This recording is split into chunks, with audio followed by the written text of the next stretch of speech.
What is going on, everybody, and welcome back to Shooting the Shit Uncensored. I am your host, the dad bod god, the bald, the beard, and the fucking beautiful Piers Austin. And tonight, we got the honey badger, Neil Diamond Cutter, on the podcast, ladies and gentlemen. And everyone, I am excited to have the honey badger on. We've actually been talking back and forth for about a year or so, man, and I'm really excited to have him on. But before we get into that conversation, I want to take a quick pause to thank our amazing sponsor, healthvape.com. Now, healthvape.com is your healthy vaping alternative. All of their products are no nicotine, no addictive or harmful chemicals. They help restore your energy while giving you the vital boost you need to get through your day. So go and check out healthvape.com. Use that promo code MWAPOD to get a 10% discount on your final purchase. Also, wherever you are joining us, I appreciate you. I really do. Wherever you are, make sure you hit that like button, hit that subscribe, hit the bell to stay notified, leave a comment. I appreciate and enjoy reading all the comments. I wish there was more of them, so keep leaving those comments. Also, if you're listening on a podcast platform, please give us a 5-star review. I'd appreciate it. It does a lot in the analytics and helps us go to the next level. But talking about the next level, let's get into my conversation with the honey badger, Neil Diamond Cutter, Sweet Caroline. Du, du, du.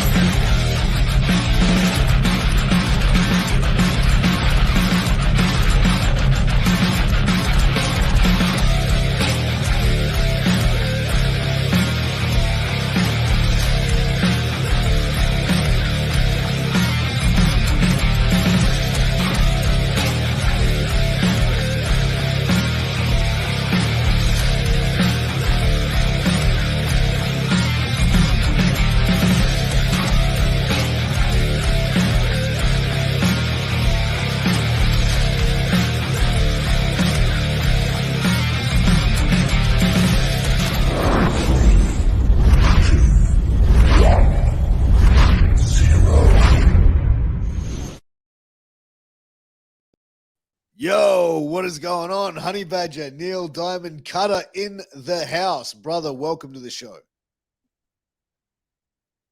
Hola!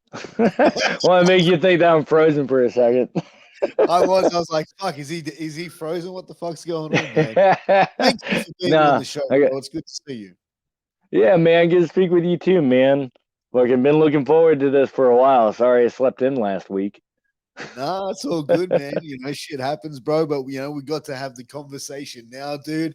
And I'm really excited to have you on, man. I've been wanting to have this conversation for a long time, and I'm glad we can sort of finally get onto it and get into it, man. But, dude, starting off, bro, like you've been wrestling for a few years now, man, and you're wrestling in a deathmatch style, which pro wrestling is pro wrestling, right? It's the illusion of what it is. Like, yes, the moves hurt. Yes, the things do suck, but it is a predetermined thing. Deathmatch wrestling as well, predetermined, but it's still known as the most brutal form of professional wrestling. And you've been doing it for a long time. And one of the guys that have been doing it for a long time consistently. How is the body holding up? Oh, it's getting there, man. Like earlier you told me you were 38 or so. 40. Like you're 40. You're only 3 years older than I am. And I turned 37 in literally a week. So yeah. Like I'm pretty beat up. As far as like actual like issues go, like I've got knee problems, back problems, neck problems. I probably have onset CTE. Like I've got all kinds of issues. My right shoulder doesn't stop popping. It'll dislocate while I'm sleeping and stuff. And, I just, get punched in the teeth a lot. So you end up not having a lot of teeth. Like I may not be pretty, but I'll be one of the toughest people you will ever come across. So, Bro, but after this many years in the business, bro, and going and explaining, what you're going through now is like, do you have any regrets, like from a career perspective, though, like looking at it going like, man, I probably shouldn't have done that bump, like I regret doing this? Like, do you look back and go, man, maybe I should have gone a different trajectory with certain matches or certain bumps? with definitely with certain matches, I feel I should have done better or had a different kind of mentality walking into them. There's also matches where like I'll tell my person I'm working with, I'll tell them like, yeah, I'm gonna be super intense, and then when I go out there, they become super intense themselves, and I'm like that takes away from the story I'm trying to tell from my side, from my character, because I'm trying to be more. I compared myself to Deadpool a lot because I'll talk shit to you whether you're whooping my ass or not. You kick me in the head and I'll call you a fuckhead. Like kind of that Deadpool mentality kind of thing. And a friend of mine was like, "Well, you need to go from Deadpool to Wolverine. You need to just be ruthless, just start going after people and eating them alive." I'm like, "Yeah, but look at my size. Like, I'm a small dude, man. Like, it's not hard to really shuck me around and stuff like that." So, all right, I'll try. And now I'm attacking people's kneecaps and like trying to handicap them. So, like, That's believable though, right? Like, because it's like you might be a little dude, but what I mean, you're gonna go out and do some dirty fucking tactic shit to fucking get you, like, what I mean, to get over and to get across. yeah. And just from a lot of the things I've taken over the years, like I've gotten a reputation for just being a solidly tough person. Like that whole adage, was it dumb as a rock, hard as a nail? Like Yeah, that's pretty much me because I will do pretty much anything. There's only been two things I've been told never to do, and that's pigeon strips or pigeon spikes. Marcus Train told me not to do that, and pencils. Madman Pondo told me never do pencils. So yeah. those are the only. I heard Pondo did pencils and got like lead poisoning from it or some shit. Yeah, he told me he doesn't know what he got, but from the sound of it, he got lead poisoning for about a week to 10 days. And I'm like, yeah, I can see why that's pretty dangerous, especially a guy like me, where all my veins in my hand are exposed, and I don't have too much body fat on me, so I have to be a little bit more cautious with like where I get cut and stuff like that, only because I don't have that fat to block from getting to arteries and stuff. Like my skull is right here. You can hear me knocking on my skull when I do that. So, you know, those are things I have to think about when I go into matches and stuff like that. So, Have you ever had moments like in matches or like a major moment in a match where you've just gone like immediately just regretted doing that spot? anything where I get kicked in the balls. Yeah. I feel you. I feel you on that. I feel you on that. I think that every man in the world can relate to that. Yeah. Because you got that 6 second delay, and then instantly it's like, oh my god, that was a bad decision. You know, uh, when I headbutt people, you'll notice it like later in matches or not, later in the matches. Like I'll start saying like, oh, that was a stupid decision because I'm finally starting to realize like, oh yeah, I need to stop doing these things to where I'm hurting him and myself because that's usually what I do. I just throw myself at people and put weapons on top of me and stuff. And that's how I get most of my scars is just from my own self mutilation trying to hurt the other person. So yeah, it's yeah, it's definitely a trip when you're in there in the moment. Like the moment I messed up my shoulder at ICW, I instantly told the ref I was like, my shoulder's fucked, and he was like, "What do you want to do?" I was like, "Keep going." Like that's what we do. We just keep going. And my opponent was like, "No, we need to go home." I'm like, "No, like just pull on my arm really hard and it'll be fine." And he didn't want to hurt me, so he didn't really pull on my arm. I ended up jerking on my arm myself, and I was like, "All right, I'm fine. Let's just keep moving." And literally, like a few seconds later, we ended up ending the match anyway. And I was like, I could have kept going. Like my shoulder's fucked, yeah, but I can work without my right arm. I can throw forearms with my left arm. I found that out a couple weeks ago. So, I've got pretty good aim with my forearms and headbutts and stuff. So I could have continued. He just was so worried about my arm. He was like, no, we need to stop now. So it's probably wise he did, because it could have led to more damage to the arm. And like, I didn't tear anything that time, luckily. And that's all he was concerned about, was me tearing something in my shoulder. So it really depends on who you got. Like, I've been in matches where I've had like cuts right by my temple and it's just gushing blood. And I'm thinking I got stabbed in the head or something. And people just tell me, no, it's all right. It's just a little scratch. I'm like, okay, let's keep going then, you know? So, it can vary depending on what it is. I've had people, like, I've had my forearm cut like right here, and I have a vein that runs up this way, and it was slit across this way, but it wasn't deep, so it was bleeding like mad, but it wasn't, you know, a steady stream. So I knew it wasn't that bad, but everyone else around me panicked, and I was like, guys, it'll be fine.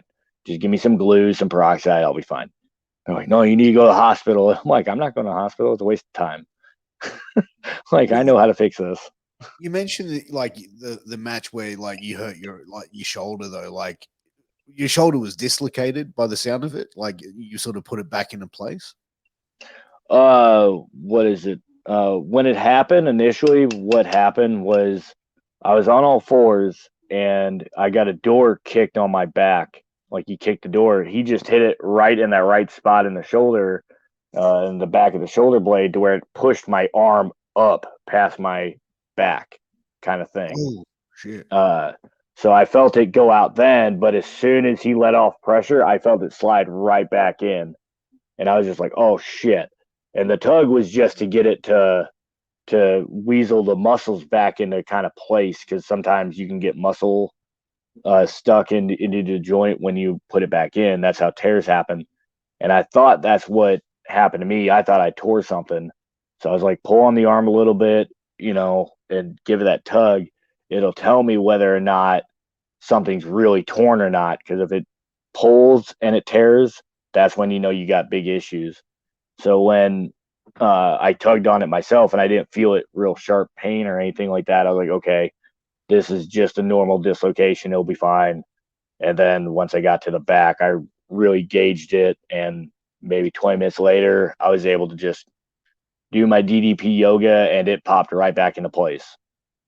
So I had no issues once I got back into place. It just hurt. But I think as well, like your opponent was sort of saying, "No, we're gonna take this match home."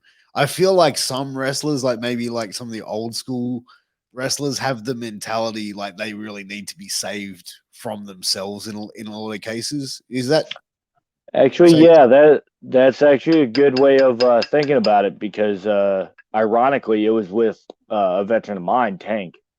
It was actually me and Tank's last match that we had where my shoulder got messed up. And he was the one who was like, no, we're going home. We're going home. And I was like, Was okay, that I guess. Ed Christensen? No, his shoe name's Warren, but I don't remember his last name. No, he's a big bald dude from over here. Like, he's never Yeah, left the States. no, I know who it is. I'm pretty like I thought his name was Edward. He wrestled. It might be a different guy, but the guy I'm thinking of wrestled for like NWA Wildside. Yeah, that's Tank. Same guy. Yeah, yeah. I thought his name was Edward. So. Nah, man. I know his first name is Warren. I just can't remember his last name. But yeah, Tank has been working for nearly 30 years now, I think. So when he tells me to go home, I know it's time to finish, because he's a dude who doesn't fuck around. Like you said, he worked for NWA Wildside. He's done all these deathmatch tournaments. Like, Tank's one of the highest respected people in deathmatches, I think. Like, that dude is really underrated for what he's capable of doing. Oh, absolutely, and a great dude as well. Like, absolutely great. I've had the privilege of talking to him before, and just great conversation, and just really knowledgeable about the business as well. Oh yeah, you could talk to that guy for days about things you could work on, and they'll just sit there and just be like, "Oh, maybe, I don't know." Like, he's such a soft-spoken dude. It just cracks me up. You know, all these big He looks like a big personalities. scary motherfucker, and then he's like so softly spoken. Yeah, exactly. Like, I bet he's the greatest grandpa in the world. I bet his Oh, grandchildren love him. but like, with what was it about deathmatch wrestling that drew you into it? Like, were you like, did you watch? Because you're a few years younger than me, so I'm assuming like Yeah. Foley, like Terry Funk, IWA deathmatch from Oh Japan. yeah. That was one of the big things for you, was it? Well, like when I started watching wrestling, like actually Glacier got me watching wrestling. I just saw him flipping through channels, and I was like, "Oh, cool, Sub Zero." You know, like what they were going for. I was their key demographic at the time. Want to say that was like 97, 98. Whenever he debuted. It was literally his debut match, which is weird. But like after that, I got into ECW, and at the time, you know how this was, you know, trape trading, Yeah. it, you know, is a bitch. And you got to really look hard to find those people when you don't have the internet as easily as we do nowadays. Um, so like I went from watching like WCW, WWE to ECW, watching Sabu and Rob Van Dam and Taz and all those kind of guys, Mike Awesome and shit, Masada Tanaka. And then as I got into wrestling in 2003, I just kind of did my own thing. And around 2008 is when I met Ian Rotten and all that stuff and started to learn what IWA Mid South was. And one day he walked up and he's like, "Hey, I know you like hardcore, like ECW stuff. What do you think about death matches?" And I was like, "Well, what's that?" And he was like, "Watch the last two King of Deaths. You know, you're not going to regret it. You'll like them both." I'm like, "Okay." So I watched him, fell in love with Masada from winning 2009, fell in love with Danny Havoc and Devin Moore from 2008, and from there it just snowballed. And I was like we were saying earlier, wrestling, yeah, it's predetermined, it's storytelling and whatnot, but like if you really look at wrestling as a whole, you could look at like normal wrestling is like normal snowboarding, where Mm, we are doing the more extreme as possible thing, like we're rock climbing without a rope kind of thing. And I tell yeah. people that we're a horror movie, you know, inside of wrestling. Everyone has a flavor. I'm just a horror movie. I'm a very slash and gas kind of guy, but I'll throw in my little fancy stuff every now and again just to show people I can do things. So But that's the thing. And I had this conversation. I was talking to Dirty Ron McDonald earlier, love and Ron. yeah, he's great. And and I've said this before, but like deathmatch wrestling, almost like and I've listeners and viewers are going to know say I've said this before because I have, but deathmatch wrestling has had like peaks and troughs, whereas I feel like late 90s, early 2000s with like CZW, XPW, IWA Mid South. You know what I mean? Like these were the companies that were just like putting that shit on the map and made it hot. And then like 2008, 2009, it was kind of like it's Yeah. death. You know what I mean? It's kind of the redheaded stepchild to a certain extent of professional wrestling. And then like now in 2022, it's at a point where it's like it's the coolest fucking thing in wrestling. And like people that are like technical wrestlers or like hybrid wrestlers are now going, you know what, I want to try and do fucking a death match with Neil Diamond Cutter or Nick Gage or fucking Schlack or something. You know what I mean? Because like they're seeing the creativeness, I think, of deathmatch wrestling, what it is now compared to what it was 20 years ago. Yeah, yeah. Like I actually had that conversation with Tank when I first met him. And I was like, "How do you feel being from like the early 2000s to now compared to where they were, you know, at the height of where they are?" And he was like, "Nowadays everyone cares more. Everyone gives a little bit more of a shit about each other, and it's not about just going out there and being brutal as fuck and trying to put things together. You guys are trying to make matches inside of death matches. So essentially, you take shit away, it's just a normal match." And I think that's what appeals to a lot of guys. Like you see Kobe Carino has technically done death matches. He's doing one with Joel Bateman, I think, tonight. So it just goes to show that, even a dude like Steve Carino's son, Colby, he's not as hardcore as his dad, but he does death matches and he's Yeah. not nearly as scarred or beat up as we are. And for me, it's awesome because it adds a little flavor to it. I like to think I'm the Bob the Builder of death matches. Like I can build anything because half the time I have to think of it. And if I'm thinking about it, I've thought about it for at least 3 days. Like, Yeah. you ever seen those push pins you have for like battle jackets for metalheads? Yeah. Yeah. Yeah. Uh, yeah, the little pyramid ones. I want to get a bunch of those and see if they stick on to me. That way, if I get hit with a bat or something, I have a big row of like silver down my arm or something. I thought that'd be That's pretty funny. that like taking that sort of punishment, man, for the longest time. Like how was it perceived, like from like your family and close friends from outside the wrestling business, where they came and like started watching you do a fucking death match? And like, you know what I mean? Like people outside of the wrestling bubble, take people outside the death match wrestling bubble and like sort of the casual fan of a WWE or a WCW or TNA, AEW, whatever the fuck, right? You take those Yeah. people out, people that are completely outside of the bubble of professional wrestling, and they're like your family and friends coming and then seeing you do some crazy shit with barbed wire and thumbtacks. Did you have like those sort of people in your life going, "What the fuck are you doing here?" Like, Well, that's usually everyone's question right off the bat. It's like, what the fuck's wrong with you? And I'm like, I'm just a tough guy, just a tough guy who likes wrestling. But as far as my family, I've only had one brother come to a wrestling show. Friends, I've only had maybe three. yeah, Uh, the mother of my child, she came to Carnage Cup 7, which if you've seen that, that's one of the most bloodiest tournaments I've ever done. Like I was carved up really good, probably because she was there. I was like, let's see how far we can push this. And I spent probably an hour sitting in the bathtub at the hotel after that night. And she came finally knocking on the door. She's like, "Do you need help?" And I'm like, "Yes, I can't move." And I'm just sitting there in the tub in water, just sitting there. Can't do anything, can't move.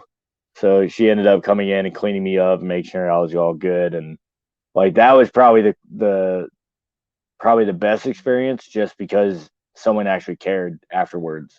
Usually I don't get people who give a shit. They're usually like, "You okay?" And I'm like, "Yeah, I'm fine." But no one will help me like take tacks out of my head or like clean up and make sure I don't have anything in my head or in my back or anything. Like that shit means a lot to me. If you sit back and you actually help me clean up afterwards, like make sure I'm actually okay. Like that means more to me than people giving me high fives and cheering me on while I do this stuff. 'Cause that just shows that you actually care about the person. It's not about what they did out there, it's what happens after the fact.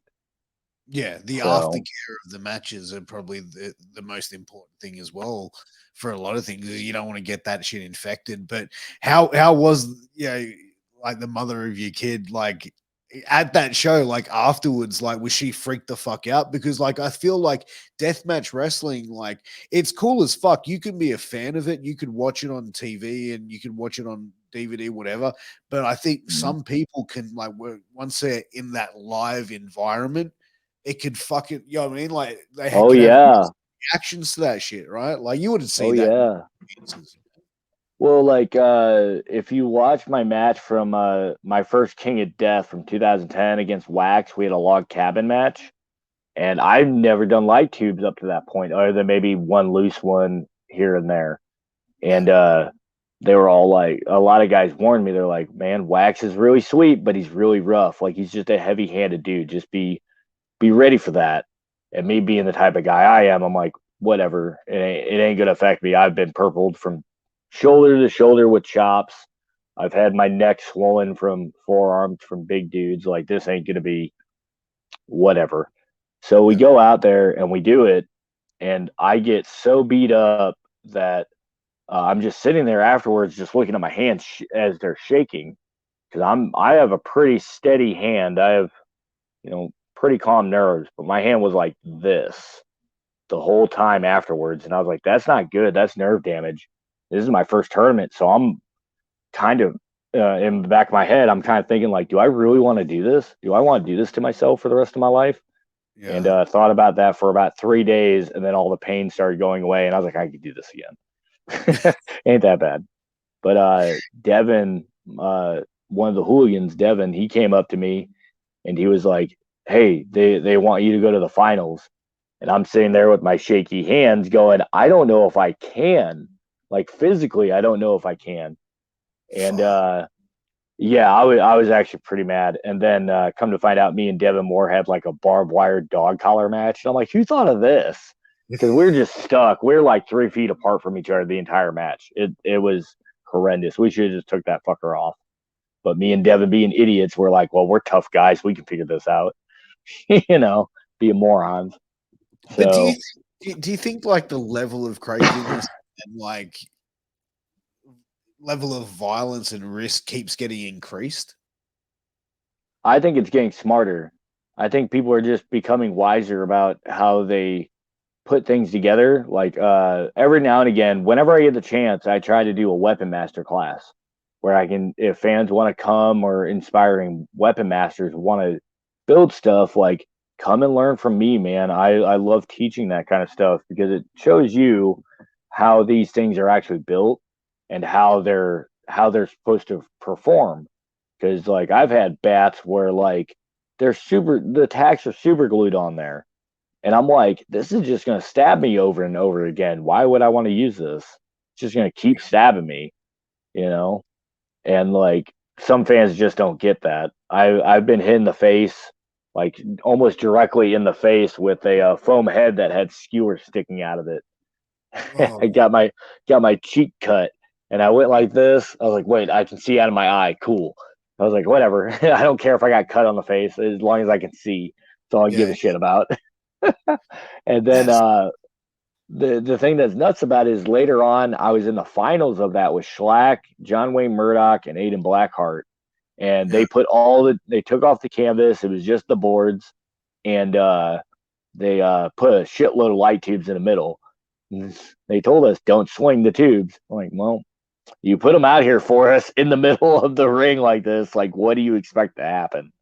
So the bell rings. We all dip down to grab light tubes. I grab a 6-footer. Shellac to my left doesn't understand. He grabbed an 8-foot light tube. Yeah. And as I'm pulling up my tube, he pulls up his super fast, hits me right in the eyes. And Oh, I end up dropping and just start doing this instantly, trying to get glass out of my eye. And luckily it all ended up being fine. But I told him afterwards, and he's like, "Oh man, I'm so sorry. I didn't know it was 8 foot. I'm blind without my glasses." I'm like, "I am too. It's all good. Like shit happens. I'm not blind, so it's all good. I don't care." oh man, that's the craziest thing. But I think you're right though. Like the level of violence and what deathmatch wrestling is now, it's definitely becoming more smarter, and it's becoming you're seeing better wrestling. As you said before, it's like you just having a wrestling match, which then looks like you incorporating gimmicks. And I think now it's like you're seeing a level of performer, as you said before, what Tank said, like the people that give a shit, that want to put on good matches, but also do it in a way that, as you said, the horror film aspect of it, you know what I mean? The horror genre of professional wrestling. And I think that it's done now in such a good way. And that's why it's so popular. Yeah, especially when you have those happy accidents. Like last time I saw Nick Gage, I was like, "I got a bone to pick with you, bub." And he's like, "Oh God, what did I do? What did I do, Neil? Like, I don't want you to hate me." And I'm like, "No, I don't hate you. It's just you wrestled my favorite wrestler of all time in a death match. I hate you." And he was like, "Oh, I'm so sorry, man. If I would have known." I was like, "Dick, I'm happy for death matches as a whole. I'm happy for you. Like, I'll never get to do it, despite him being my favorite of all time. But it's okay."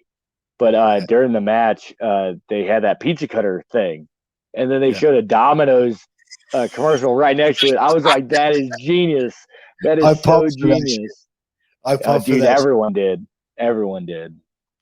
But you know what? You mentioned Chris Jericho being your favorite. And to me, like Chris Jericho, to me, I say I think he's probably going to go down as one of the greatest of all time. And I compare him. I always say he's the Dave Grohl of professional wrestling because he's been cool for 30 fucking years. I would say he's more the Madonna.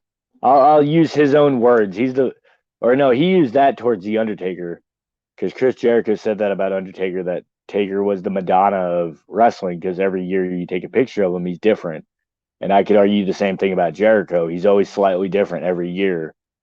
From I'm the best in the world at what I do, that cold, methodical thinking from, was it No Country for Old Men, to the you're on the last, vice principal, annoying ass person that just wants a Karen, basically.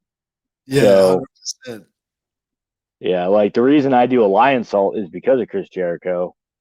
He's actually the reason I started wrestling in general, because I was entertained by wrestling because of Glacier and all the gimmicks and stuff. I was like, oh, cool. This is like live action fighting or live action movie kind of stuff. Yeah. And then I saw Chris Jericho and the cruiserweights in WCW, and I was like, I can do this. I'm not much smaller than, at the time, I wasn't much smaller than Rey Mysterio. So I was like, okay, cool. Now come to find out, we're practically the same height. I might even have an inch on him.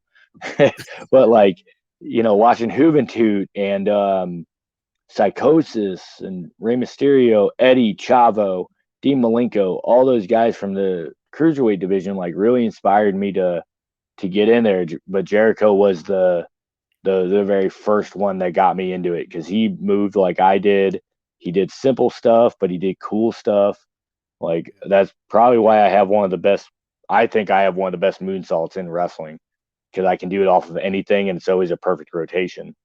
So like I really thank Chris Jericho for all that. Like that dude, if I could just meet him, I would die happy, probably. Have you ever had an interaction with him at all? Or? No, but I've been mentioned around him like 4 or 5 times now. Like Pondo brought me up when he was on Chris's podcast, and Lindsay Snow tried to get him to come to me and her match at No Peace. It was her first death match, and they're like, you're gonna be fine. I'm gonna be the one fucked up, not you. She's like, really? I'm like, yeah, I'm the veteran. Like, I'm supposed to take everything. Like, that's what veterans do, or at least in my head, that's what veterans do. Back in when I started, veterans just beat up the green kids, no matter what they were. So yeah, I think that's another thing that's changed a lot, is like it's not about making people pay their dues in matches. As a veteran, like you're there to help them and help them succeed the best they can. My big shining gold star is Chondo Lion, Jimmy Chondo Lion, out in H2O. He going up to that barefoot match, he was all about like, you're my last chance, Neil, you're my last chance. And the whole time I'm like, no, Chondo, I'm your first step. I'm the first step in the right direction. And then Mickey Knuckles reinforced that the very next month. And then he just keeps climbing and climbing. And like, he's heading to big things. I'm hoping he has his passport and stuff ready, because that motherfucker needs to get out of the country ASAP. He's been So, around for a while too, though, hasn't he?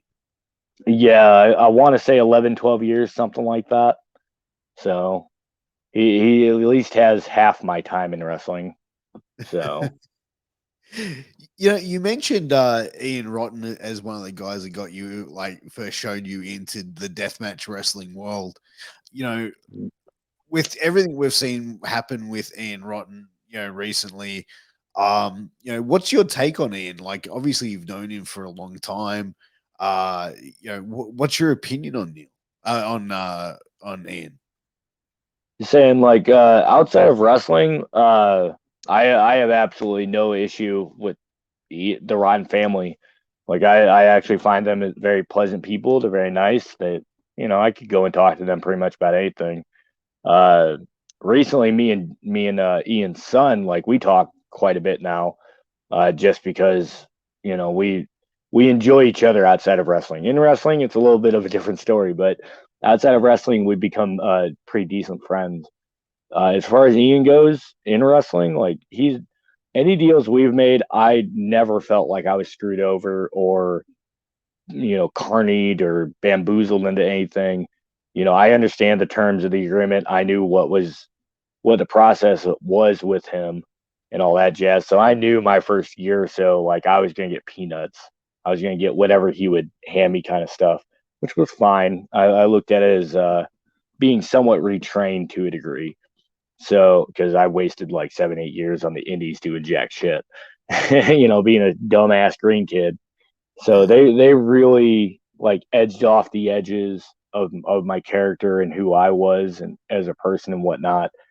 But like I've heard the stories about Ian, of course. I've heard all the stories and I've been witness to a couple of them. But Yeah. I can honestly say Ian's never done anything to screw me over. Other people, that's a totally different story. I get why people don't like him. As far as me, I don't mind him. If he was to come back, I believe he would pay me. I believe he'd pay everyone. Sometimes he gets behind, and sometimes people charge more than what they should. And like, you got to balance that shit out as an owner.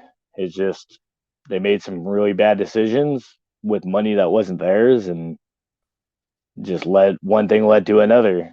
You know, so it helped Jake Chris out a ton, a lot. Put him like instantly on the map.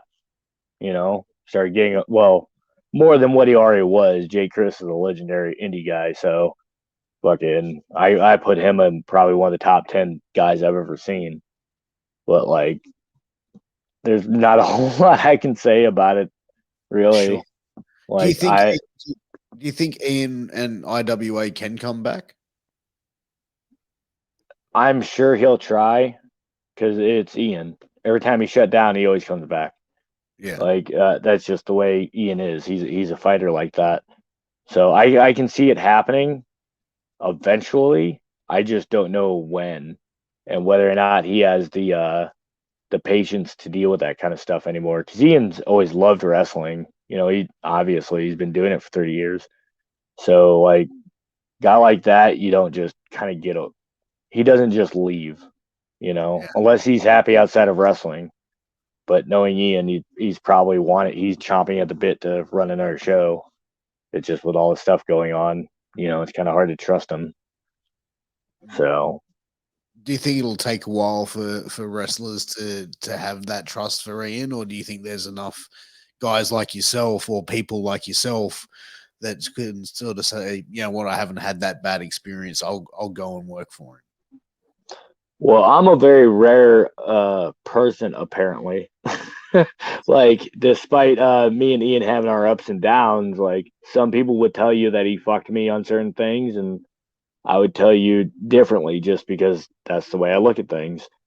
Um, so like I really couldn't answer that. Like I know for guys like Joel Bateman and Colin Butcher, Vixen, Big fucking Joe, people from outside of our country, like for them, that's a huge loss. A lot of them looked at that as like a pilgrimage. Like you go to you go to America, you work for IW Mid South.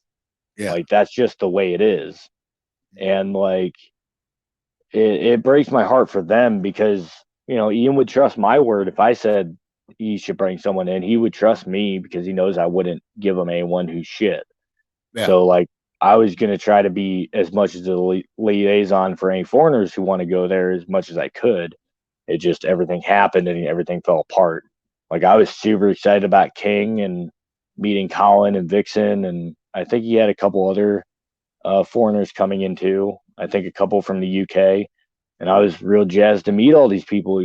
I've been told foreigners love me because I'm the ideal American. Like I'm super nice. I'll take you anywhere. Like let's make this an experience for you. Yeah. That's my mentality. So, foreigners love me, but like it's more of I just feel really bad for any foreigners who want to come over and be part of IW Mid South because I understand how important that can be for someone who's not from here. Yeah. I've had the privilege or fortune of being on a bunch of shows for IW Mid South, so it's another show for me. Yeah. But for someone who's never here, like doing King of Death, that's bucket list. Like I Yeah. have I have TOD still on my bucket list, despite all the heat that DJ has. It's just I have to weigh my options with it. Like, has he really changed? Is he doing better business with females? Like, how is that working with DJ? I'm very curious about that. So right Because now I haven't had any interaction with him, but you've you never just never wrestled for know. CCW? No, no, there's a lot of big companies I haven't wrestled for. Like GCW, I've only wrestled once for, and that's because uh, I missed the Detroit show from an infection that I got from a gusset plate, too many gusset plates to the head during Gee. October. So yeah, I'm so happy Takeda's back. He's back on the board, baby. So you mentioned CZW. Do you think like you going and wrestling in Tournament of Death, like you said, weighing up the options? So like if you were invited to go and wrestle at Tournament of Death, uh, if do you think if you took that booking that you would sort of cop a bit of a backlash and get some heat because going and working for Combat Zone Wrestling? I think I would get a little bit of it because like people know how I am. I'm a very not forgiving person, but I'll give people a second chance just Yeah, because like I understand situations in life. You're 40, you understand how shit can be. of course. Life just gets you sometimes. So I'm very, very willing to give people a second chance. It's when you screw me on that chance is when I'm going to be like, nah. And if DJ hasn't changed, then you'll know because I just won't show up again. But like if I got the chance to be on a TOD, I'm going to try to take it just because like that's bucket list for me. Like I'd love to be in a TOD. It's just a matter of timing and whatnot. Like I haven't really been contacted for this year's yet, but you never know. Like fingers crossed, but you never know. Yeah, and I feel like CZW was one of those companies, man. Like as I said earlier, was like those early 2000s, late 90s, bro. I still go back and watch some of those shows, man. I like, I mean, those are some cool shows that they had with some amazing memories and moments. But I feel like over the years they had went from having like core CZW guys, right? Like having like this core roster to eventually just having guys just coming in to make a name for themselves, almost to say, yeah, I worked for CZW. Like, you know what I mean? Like, it just became another place to work for indie wrestlers. Well, that's just because of I would assume like I said, I haven't worked with DJ, so I don't know how he really works. I've Yeah. only heard the stories, but like uh it's just backstage politic kind of stuff. Like some guys probably wanted more money or felt like they're more worth it, or they would want to come around, but they charge too much. Or they would want extra stuff. Like I finally gotten to the point where I'm like, nah, dude, if you're over 7 hours away, like, nah, you're flying my ass. Like I'm done with that shit. Like Yeah. I've already spent enough trips just going out to the East Coast and it taking 24 hours to get home. Like, nah, I'm good. I'm done with that. I can't afford to do that no more. I'm too damn old. Like my body Yeah. hurts too much. Yeah. But, So but I think that that's the thing now, like, is you have to take that self care where it's like, yeah, if you want to fly, yeah, I mean, you want me to come out and do some crazy shit for you. You can't expect me to sit in a fucking car for the next 8 hours to drive home afterwards. yeah, exactly. Like there's been shows where, like I said, it took me 24 hours to get home because like I either had to wait to get on a bus to get the rest of the way home, or the people I'm riding with just take fucking forever. Like I'm a very poignant man. I used to, if you ask Randy West, if you didn't know, I used to be a trucker, and so I'm very big on logistics. Like I like being on time. If I'm on time, I'm late, kind of thing. That's Yeah. why I messaged you earlier, like, hey man, I'm up ready to go. Like, I'm making sure I'm making it this time. I ain't Yeah. dicking around. Um, and like it's just when I know how long it takes to get somewhere, I get very frustrated very quickly because I'm like, no, let's fucking get there. Let's get there Yeah. so we don't have to be in a fucking car the whole time. I lived in a car for a year and a half. I'm done being in cars. You So lived in a car? Really? yeah. Like I said, I used to truck drive. Well, I was doing hauls where I just wasn't sleeping very well, and Yeah. depression, not seeing my kids, stuff like that. Life shit. Yeah. I fell asleep behind the wheel and almost drove off of a half-mile cliff in Phoenix.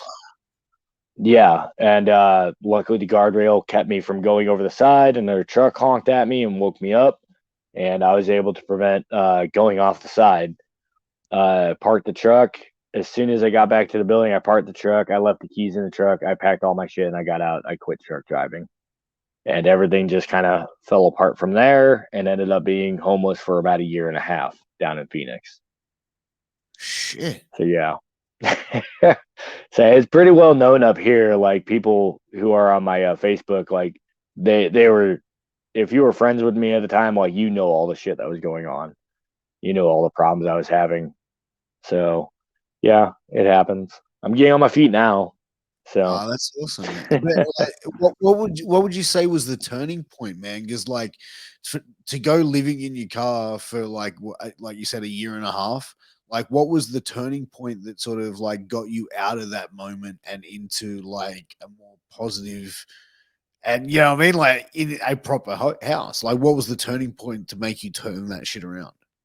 well, like well, my son lives in Phoenix, and at the time, or at this point, me and his mother broke up. So I was kind of on my own. And the thing that really did it was I was coming home from a show with a couple of green kids, and I just made some really inappropriate, dumb jokes towards the driver, who was a female, who was Yeah, my age, just started. Like I was rolling a joint while we're driving, so I'm thinking, oh, we're breaking federal laws. I'll just make some stupid jokes. I made sure everyone knew beforehand. Like, if I say something inappropriate, tell me. Like, I'm a dude where I'll just say whatever. Like, everyone has different humors. I have a very dark humor and a very gross humor. So, uh, I make sure everyone knows beforehand that I'm, very open to change. Don't, if I say something wrong, tell me. I don't pay attention to trends. I don't, like, I'm a 90s kid, so anything is fair game. I'm sure back in the day you remember mama jokes. I'm sure yeah, you remember blonde jokes, yeah, and I'm sure you remember dead baby jokes. yeah. Like, that's just what our humor was during the 90s. So people nowadays, I can see why they would get offended by that. Sensitive Oh, bastards. So, but I just said some really inappropriate jokes and just really dumb statements, and ended up getting blackballed in the area. And I was like, okay, it's I gotta leave. I have no one here. I have no one whatsoever. I have no family. I have no wrestling. I have no one down here to like keep an eye on my back, yeah. because you can't trust everybody. And that really pushed me to be like, all right, that's it. It's done down here. Like nothing is working down here. I have to go back to Missouri and get back on my feet. And luckily Randy West, was it Randy West, her husband Joseph Swartz, and Hoodfoot were all down in Phoenix for a show that weekend, and they ended up grabbing me and bringing me back up. So I lucked out as far as them being down there and getting out of my situation, because it was starting to get like, literally, I was probably at the bottom of life at that point. I definitely hit rock bottom. Yeah. So yeah, kind of sad, but I'm better now. But also, I think like as an experience, like yeah, it sucked and everything like that. But I think now, like when people go through shit like that, they appreciate the good so much more. You know what I mean? Like I think if you Yeah, grow up without a family without doing Christmas dinners or whatever the fuck, right? I think that when you mm, then have those opportunities to be around a family on a Christmas dinner or have those moments, you like, holy fuck, this is so amazing. I'm so glad yeah, to be here. I appreciate that shit. Does that make sense? Like, yeah. Oh is that yeah, I Oh, just had that experience like Thursday. I had that experience. I went with my work, ended up buying us a bunch of tickets for baseball game out here. And I was going with my friend Tony and our friend Ryan. We've all worked together for years, and Ryan's like the young kid. You know, he just turned 21, so me and Tony were roughly the same age. And I was just like, man, we're gonna fuck this kid up tonight. And you know, I'm a big smoker, as you could see, and I already had a joint down there. We're getting ready to enter the stadium. We're smoking it down the street, and I just turned to him, just joking around. I'm like, peer pressure, just being a goofball. And I go to turn it back and hand it to Tony because I figure Ryan eats his weed. He doesn't smoke it, he eats it.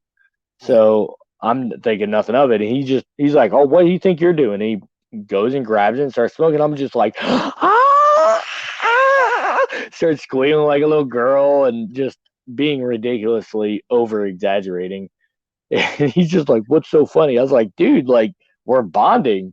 Like, the first time smoking. This is going to be interesting. Let's see how you react, you know? And he's just like, you're so weird, Neil. And I'm like, whatever, bro.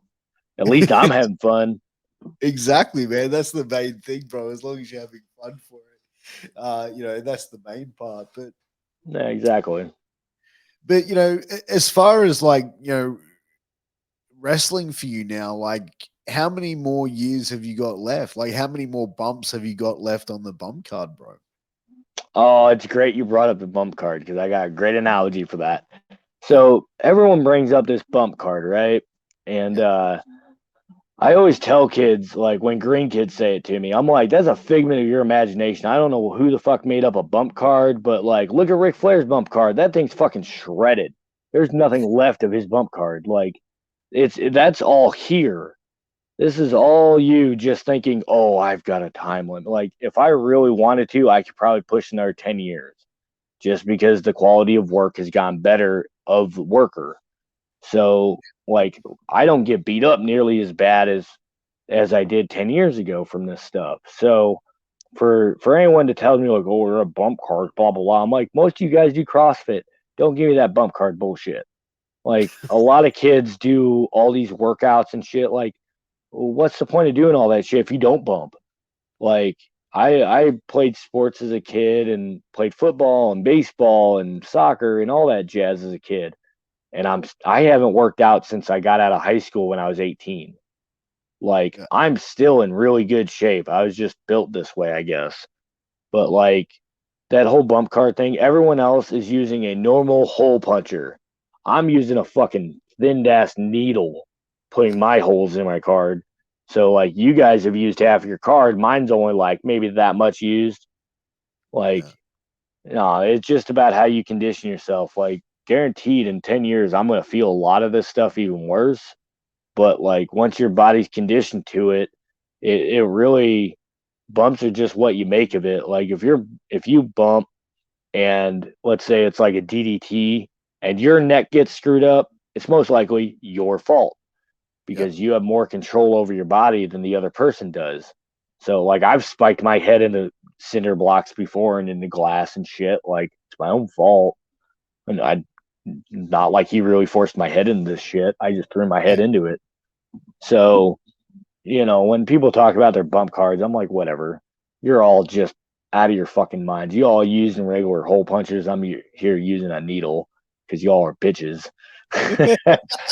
But I set a date for my birthday 2 years from now.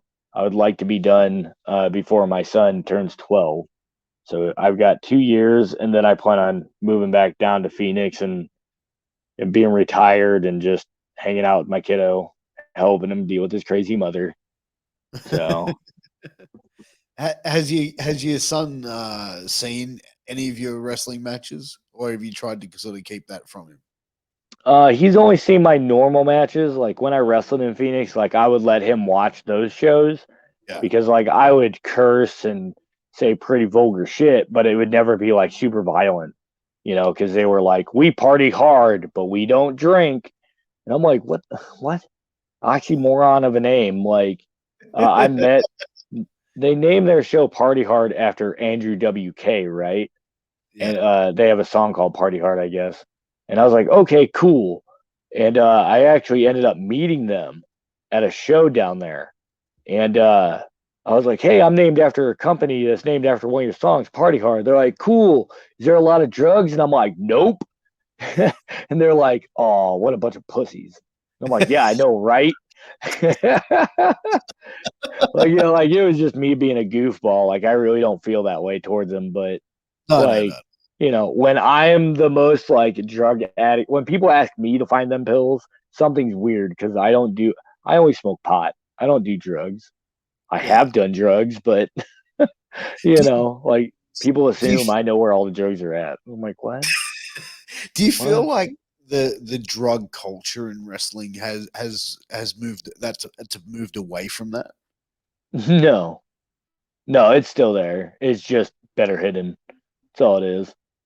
Just like anything in or drugs in any sports, like once you find one person, they just figured out how to hide it better.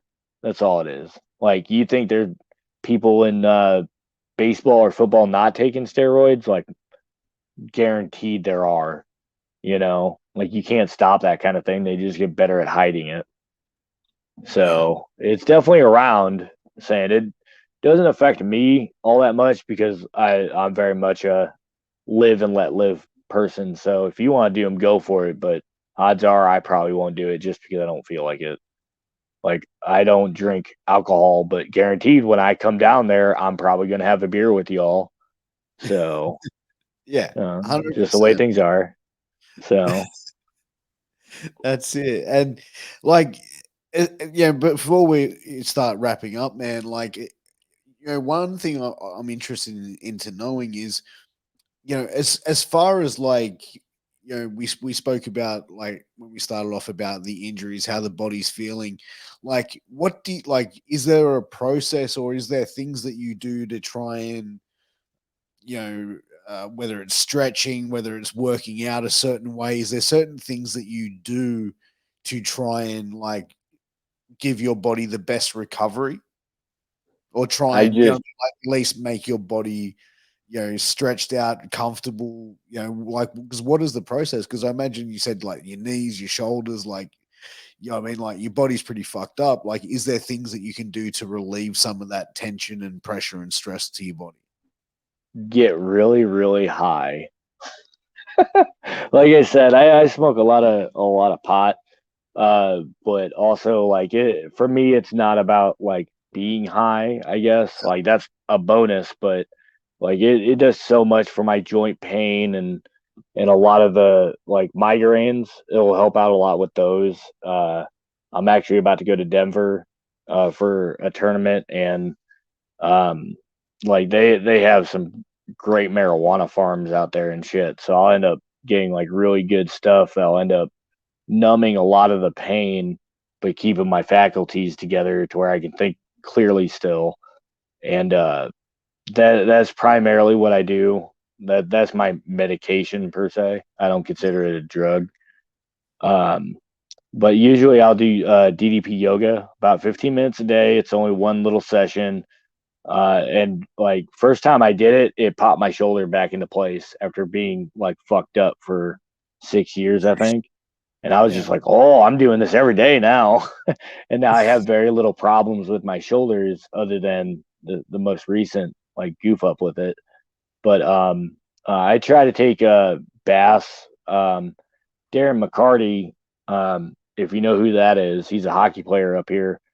He sponsors me and he gave me this great CBD THC cut rub, so I take it with me everywhere I go now because I got a cut or something after matches. I'll get washed off and whatnot. I'll just slather that shit on and I'm good after like 2 days. It's Really? literally one of the greatest things I've ever discovered. Wow. It's funny because like you mentioned, marijuana as an effect, and it's like as a pain relief. There's actually like a certain like how they've got THC, CBD. Like I can't remember the acronym for it, but what it is, it actually helps with brain injuries. So like Hmm. if you've had like like, like concussions, been in a major car accident, this certain cannabinoid, what it does was it helps with the recovery of brain injuries and like tissue damage to the brain. Hmm. I'll have to look that up now. Now you've perked my interest. Yeah, no shit. Like, because when I was talking to Rob Van Dam, he actually mentioned it, and he was the one sort of like talking about it, and he was sort of saying, yeah, this Hmm. certain thing is actually been proven to heal and help facilitate people with brain injury, whether it be like relieving of pain or head pressure or stuff like that. I'm not too sure, but it was Yeah. something that did show the effects of healing it.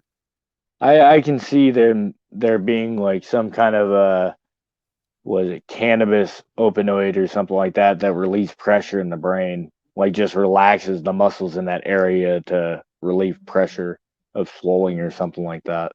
I can see that. Saying Oh, if it can stop seizures, then yeah, I can believe that totally. dude, I watched this documentary a while ago. I can't remember the name of it, but it was like a series on Hulu, and it was about the different cultures of marijuana. And the first episode was on the medical culture, and they interviewed this family that had two little girls. The daughters would have been like 6 and 4, or 4 and 2, or something like that, like just young kids. Mm-hmm. Both of these girls were diagnosed and said they're not going to see 10. They're dead. They're on borrowed time. Parents had Mm. tried everything. Then they went, fuck it. Let's go to cannabis. The girls now are healthy and living. I think they had like brain tumors or cancer or something along those lines. And they were living happy lives. They were healthy kids. They were, Wow. but they were high as fuck. Like you see these kids, they were fucking like, dude, they were fucking off their dial. But in the same sense, the benefit of it, and they even had this other little girl who was in the same thing, had leukemia, went through the process of every other thing. There was no other option left, and then someone said to the mum, "Try cannabis, like medicinal marijuana." Hmm. And the mum's like, "Well, fuck, like my child is dying. Like, what other option do I fucking have?" And like 4 years later, this kid is fucking healthy and living, and you know what I That's mean? Like, wild. you know That's what I mean? Like, awesome. you see shit like that, and it's like it's hard to go, that's bullshit. You know what I mean? Like, Yeah, yeah. yeah, when there's facts like that, but like, you know what I mean? I find interesting shit like that, like, because I live in a country where it is like, it's kind of legalized for medicinal, but not recreational. And the medicinal, you have Yeah. to have had like ridiculous, like, it's to get a medicinal approval for it, Hmm. it's Yeah, impossible.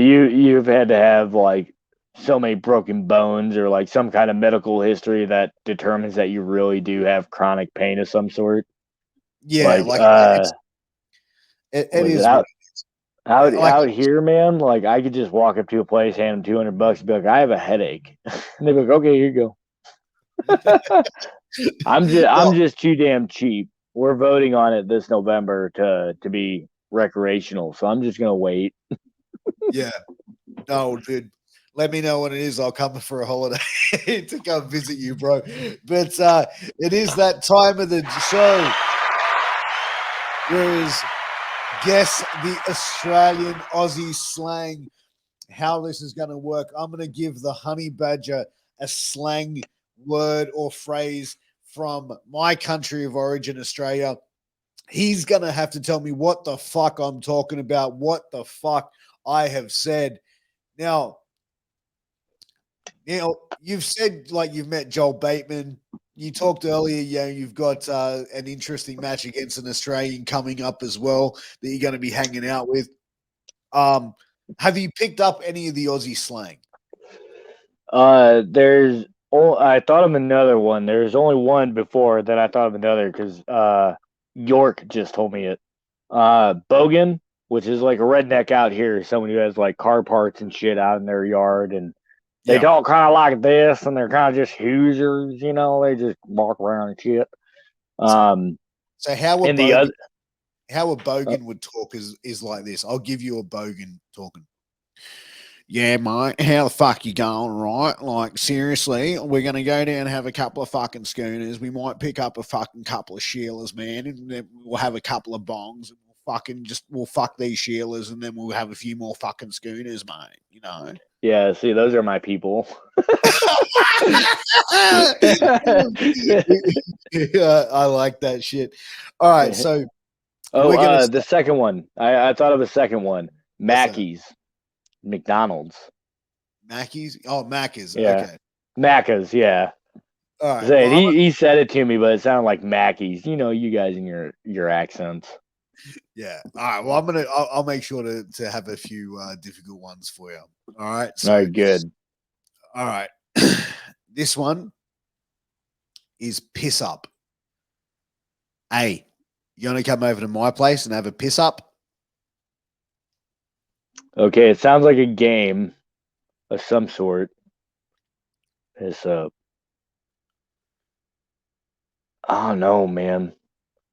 Sounds like you're inviting someone over to have a game to have a few beers, so you can get your piss level up. So you have to go pee or something. I don't know. No, so a piss up is like having a good drink. Like, come over, let's have some beers, hang out. We're gonna Okay. I overly explained the event, but coming over for drinks. Yeah. Oh, yeah, like a Okay. piss up, like getting on the piss. Yeah, Okay, yeah.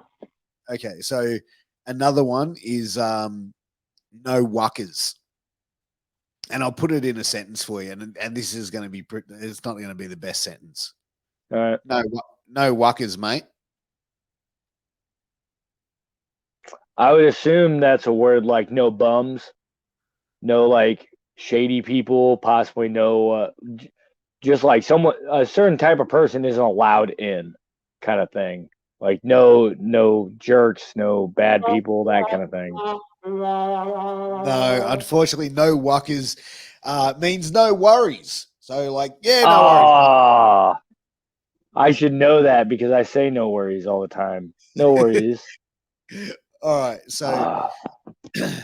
here's another one. Devo. Mate, I was Devo that I didn't get to see you on that show. Devastated. I got one. You got one. All right, so this is another one. Yui. Up the road, Chucky Yui. Oh, U-turn. Yeah, we say that too.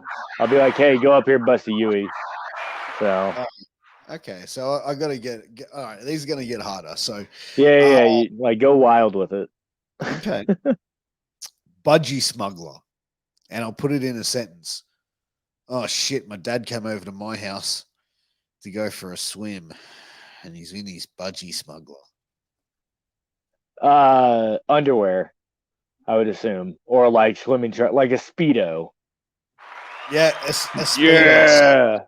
So basically, a budgie is like a little bird, and we call a speedo a budgie smuggler because when they get wet, they looks like they're You get what I'm coming like from? right? Yeah, like a little beak is pointing out. Yeah, I know what you mean. Yeah. We call them banana hammocks. Yeah, we got those as well. All right, so we got a few more that we can go for you as well. All right, I'm tied up 2-2. All right, so Pash, mate, I saw you on the dance floor having a wild pash. Okay, I'm gonna say it's one of two things. It's either the dance thing is to throw me off, like you had a good dance out there, or it's you had a wild time, like a good wild time. So I'm gonna go with good wild time, like that kind of thing. No, so it's the opposite. So a pash is to, when you see someone at a bar or a nightclub, like a couple, and they're having this drunken makeout session, like it's just like just a, Yeah. that's a pash. Okay. So, Okay. all right. So Okay. this is another one. Root rat. I have a My feeling I mate, already know what that is. so my mate Charles is a dead set root rat.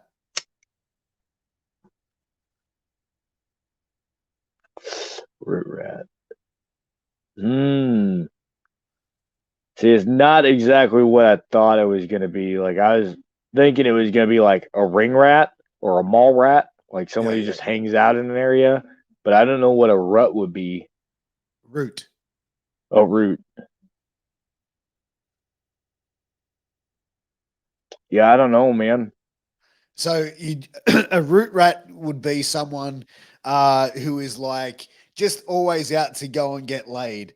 That's their whole MO is like, Oh, you know what I mean? okay. And they'll go, oh yeah, I can't come hang out because he's trying to tune this chick over here. You know what I mean? Like Yeah, that's yeah, yeah. that's a root rat. And it's funny because, like, I said this earlier on another podcast that I did. It's like in America, you call like cheering for your sports team rooting, but over in Yeah. America, in Australia, if you say, "Oh yeah, I've been rooting," it means I've been having sex. So, like when I was a younger kid growing up, and I'd see like American TV shows going, "Hey, I'm going to be rooting for you." I'm like, why the fuck are these guys' parents going to be having sex for him? Like, what the fuck? You know what I mean? I was like, I didn't get it. That's funny. That makes sense though. Like from my perspective, like rooting, like yeah, you're planting the seed. Yeah, Yeah. makes total sense now. Okay. Well, I'm letting you know right now, if we hang out when I come down, I want to root some ladies. So help me root some ladies. I am not a pretty man. I'm not a pretty man, so All right. help a So brother out. we got a couple more that we'll do, and then we'll start wrapping it up. Okay. So the next one that we're going to throw out at you. Uh, Now, this one is going to be a little bit difficult. Okay. Okay. Crack the shits. My missus Okay. has cracked the fucking shits tonight. Is there no more to that sentence? No, my missus Oh has man. cracked the shits.